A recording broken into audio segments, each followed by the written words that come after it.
Assalamualaikum warahmatullahi wabarakatuh. Bismillahirrahmanirrahim. Ashhadu an la ilaha illallah wa ashhadu anna Muhammadar Rasulullah. Allahumma salli ala sayyidina Muhammad wa ala ali sayyidina Muhammad. Rabbi israh li sadri wa yassir li amri wahlul 'uqdatam min lisani yafqahu qawli. Amin. Bismillahirrahmanirrahim. Salam santunku buat para sahabatku dimanapun Anda berada. Semoga kita semua senantiasa diberi kesehatan oleh Allah Subhanahu wa Ta'ala dan rezeki yang berkah. Amin, amin, amin ya Rabbal Alamin. Bismillahirrahmanirrahim. Kali ini kita akan mengkaji suatu permata yang hilang. Jadi dahulu kita mempunyai permata, tapi sejak makan buah khuldi permata itu hilang. Yakni apa permata itu? Permata itu adalah sebagai penduduk surga, yakni Adam sebelum diturunkan ke dunia ini jadi penduduk surga. Jadi Adam sebelum memakan buah khuldi jadi penduduk surga. Itulah yang dimaksud permata yang hilang itu. Bismillahirrahmanirrahim. Kullu mauludin yuladu 'alal fitrah. Seluruh bayi manusia yang terlahir ke dunia ini seluruhnya dalam keadaan fitrah, dalam keadaan suci bersih. Jadi seluruh bayi siapa saja, bangsa apa saja, agama apa saja, ras apa saja, aliran apa saja, seluruh bayi yang terlahir ke dunia ini dalam keadaan suci bersih. Itulah yang dimaksud permata yang hilang itu, permata kesucian, yakni kesucian Allah sendiri, yakni Subhanallah, Maha Suci Allah. Ketika bayi beranjak menginjak umur akil baligh sekitar saat TK atau umur 5 tahunan, maka kita saat itu kita mulai makan buah khuldi.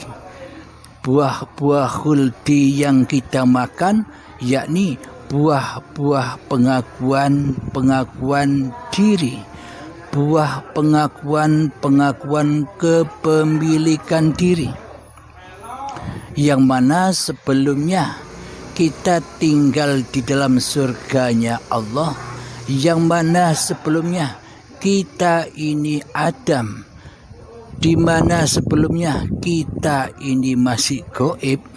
Meskipun bayi kita terlahir sebagai bayi, namun hakikatnya kita belum terlahir. Jadi terlahirnya kita saat menginjak detik-detik akil baligh tiba, yakni seusia TK.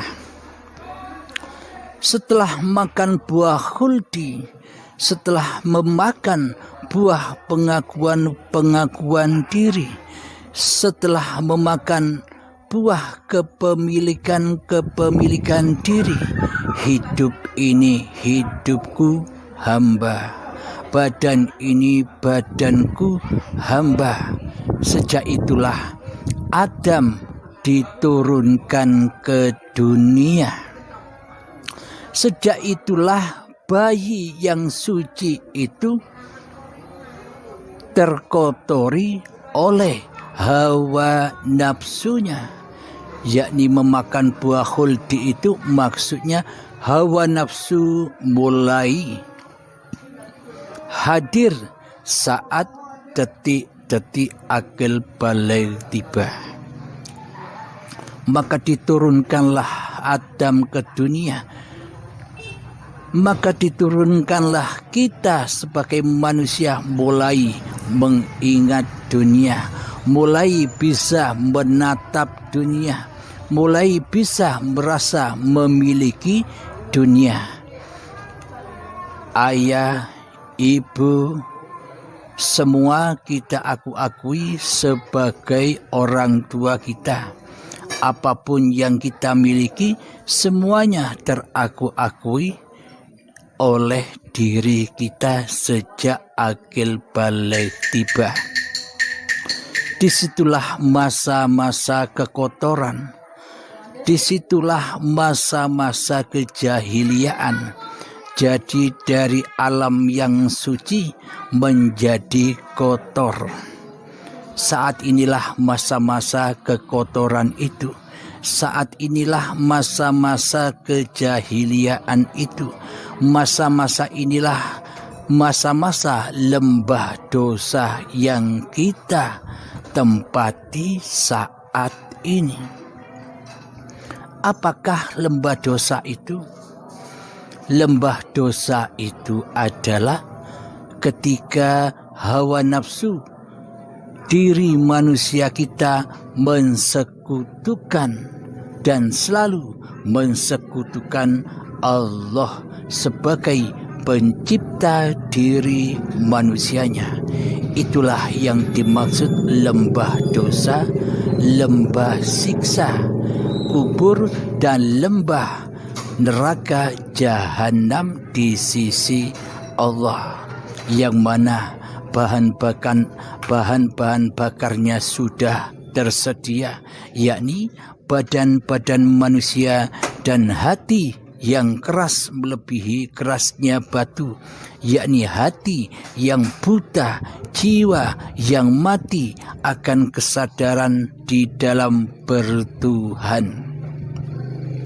Selama ini seolah-olah kita percaya kepada Tuhan, seolah-olah kita selama ini percaya dengan adanya Tuhan. Akan tetapi aplikasi di dalam hati kita, yang jadi Tuhan di dalamnya siapa? Yang jadi penguasa di dalamnya siapa? Yang merasa hidup di dalam hati kita ini siapa? Apakah Tuhan pencipta diri kita? Atau malah kita sendiri yang mentuhani di dalamnya? Inilah fenomena yang selama ini tidak kita sadari. Padahal kita sudah memeluk suatu agama. Padahal kita sudah beragama Islam secara syariat, secara badaniah. Akan tetapi hati kita belum Islam. Karena di dalamnya bukan Allah yang berkuasa atas manusianya, akan tetapi iblis dan syaitan laknatullah yang berkuasa di hati kita selama ini, yang mana hati selalu dibawa ke lembah kesesatan dan kesesatan. Meskipun kita selama ini beranggapan kita patuh kepada perintah-perintah syariat Allah, meskipun kelihatannya kita selama ini taat di dalam beribadah dan sholat, akan tetapi semua itu hanya dikuasai oleh iblis setan yang terkutuk, dikuasai oleh hawa nafsu kita yang merasa sudah beragama dan bertuhan. Di dalam hati kita dikuasai dan dikendalikan oleh hawa nafsu kita sendiri. Meskipun di dalam sholat kita tidak bisa lillah, meskipun di dalam sholat kita terkadang tergesa-gesa melakukan sholat di dalamnya, karena di dalamnya kita bukan bertemu Allah, akan tetapi di dalamnya kita berjumpa dengan hawa nafsu kita sendiri, berjumpa dengan syaitan yang terkutuk, yang mana syaitan terkutuk selalu panas hatinya bila berlama-lama di dalam sholat, bila berlama-lama di dalam ibadah. Dan walhasil di dalam sholat dan ibadahnya selama ini ada tujuan-tujuan terselubung, yang mana pasti di dalamnya tujuan-tujuannya bukan kepada Allah, yakni kepada selain Allah. Tujuan yang pertama, mencari sebuah pahala. Tujuan yang kedua, supaya kehidupan keduniawiannya bisa terpenuhi dengan hasil ibadah-ibadahnya, dengan hasil doa-doanya, dengan hasil zikir-zikirnya. Yang ketiga, mengharapkan pahala. Jadi pada intinya selama ini kita tidak pernah mengabdi, kita tidak pernah menyembah.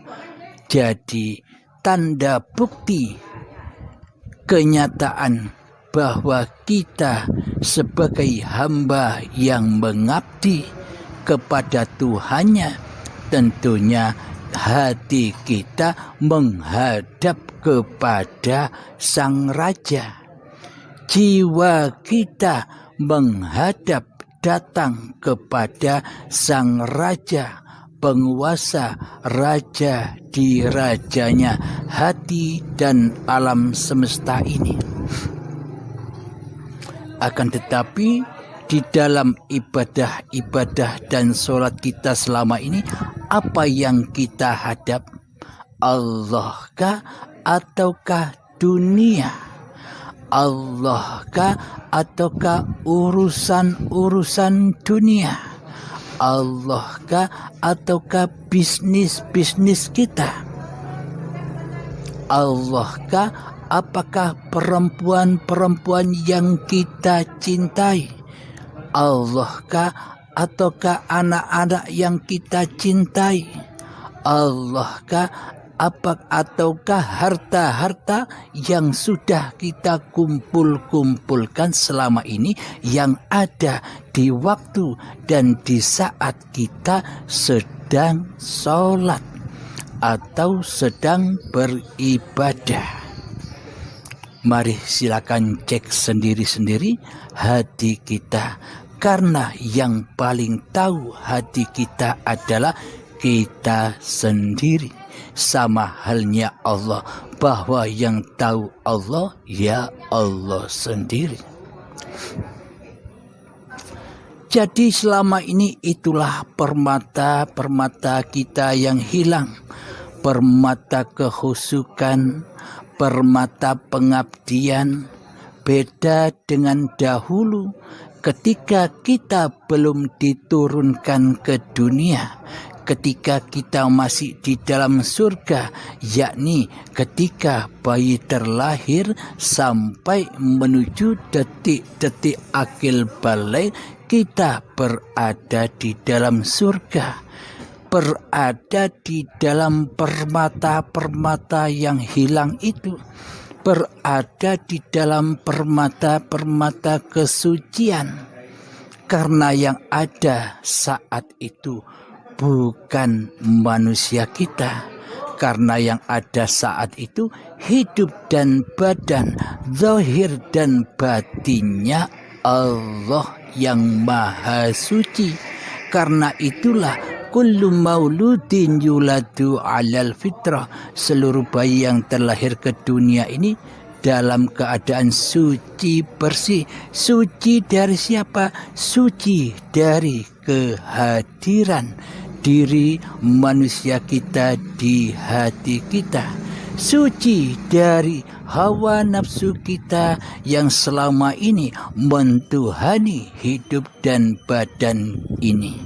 Jadi suci dari segala aktivitas, suci dari segala ikhtiar-ikhtiar, suci dari segala kebutuhan-kebutuhan dan pemeliharaan.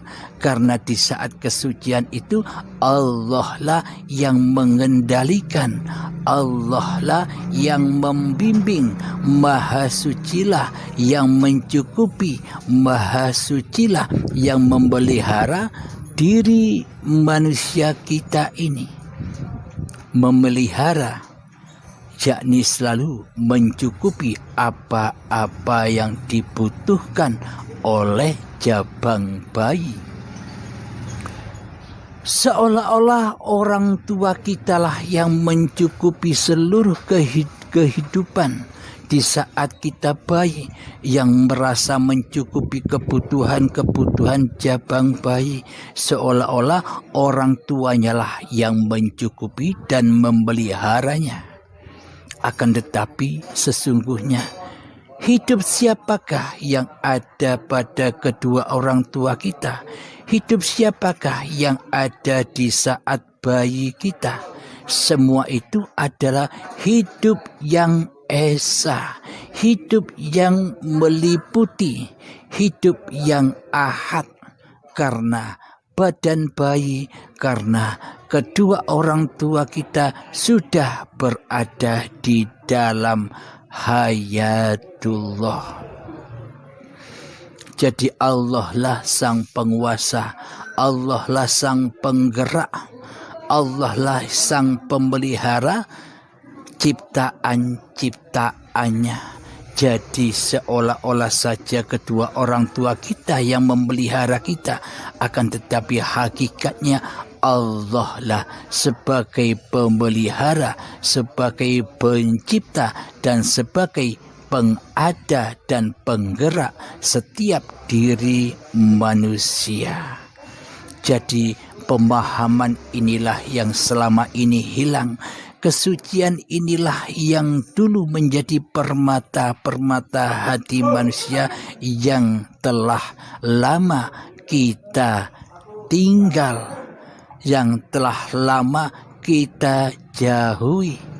Akan tetapi bersabarlah, toh nanti pun kita juga akan pulang kampung.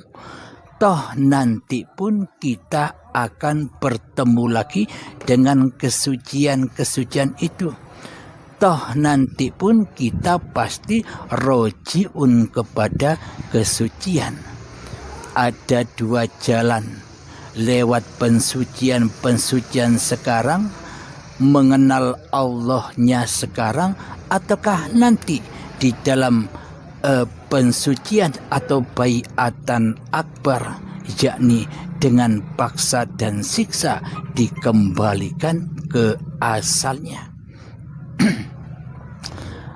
Ataukah dengan siksaan-siksaan yang amat pedihnya, pengelongkopan apa-apa yang kita akui sebagai milik kita selama ini. Hidup dikelongkop, badan dikelongkop, kekayaan dikelongkop, anak istri pun ikut bantu nyiksa kita, bantu ngelongkop kita, karena saat hidup kita sangat mencintainya di dalam hati kita. Jadi apa-apa yang kita cintai di dalam hati kita, itulah api jahanam itu yang akan dilepaskan saat baiatul akbar, saat sakaratul maut. Man kana fi hadhihi a'ma fahuwa fil akhirati a'ma wa adallu sabila. Barang siapa di dunia ini tidak mengenal Allah, maka saat di akhirat pun tambah jauh dari Tuhannya. Barang siapa di dunia ini buta mata hatinya, maka di akhirat pun akan buta mata hatinya, bahkan tersesat-sesat jalannya. Ketika syakaratul maut tiba, mata kita terbelalak, kaget, ketakutan yang maha dahsyatnya, karena kita dipaksa pindah ke alam yang gelap menuju alam yang terang, akan tetapi lewat dengan paksa dan siksa yang amat pedih. Itulah pensucian secara paksa. Kita mensucikan diri sekarang ataukah nanti?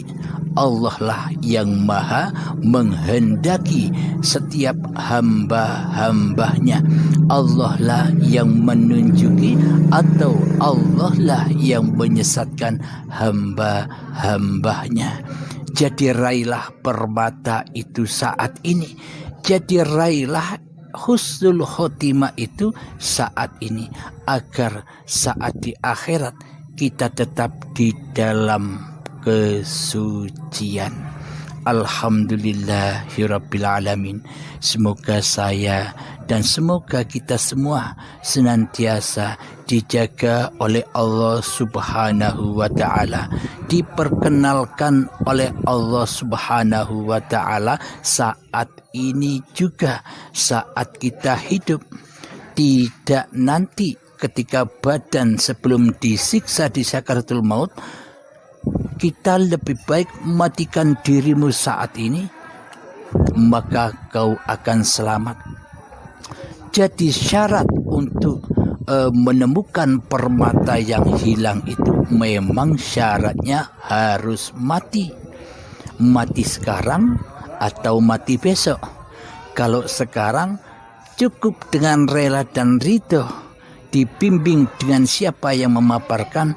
Jika nanti kita kembali dengan sangat keterpaksaan, dengan terpaksa dan siksa, serta dengan azab yang sangat amat pedihnya. Digambarkan oleh Imam Al-Ghazali, sakitnya seperti kambing disayat secara hidup-hidup dan sakitnya masih 1000 kalinya. Alhamdulillahirabbil alamin. Semoga pemaparan ini bermanfaat terutama diri saya pribadi dan untuk para sahabat-sahabatku tercinta di dalam ataupun di luar negeri. Semoga pemaparan ini bermanfaat untuk kita semua. Amin ya rabbal alamin. Bismillahirrahmanirrahim. Rabbana atina fid dunya hasanah wa fil akhirati hasanah wa qina adzabannar. Rabbana atina fid dunya hasanah wa fil akhirati hasanah wa qina adzabannar. Rabbana atina fid dunya hasanah wa fil akhirati hasanah wa qina adzabannar. Wa sallallahu ala sayyidina Muhammad wa ala alihi wa sahbihi wasallam. Walhamdulillahi rabbil alamin. Assalamualaikum warahmatullahi wabarakatuh.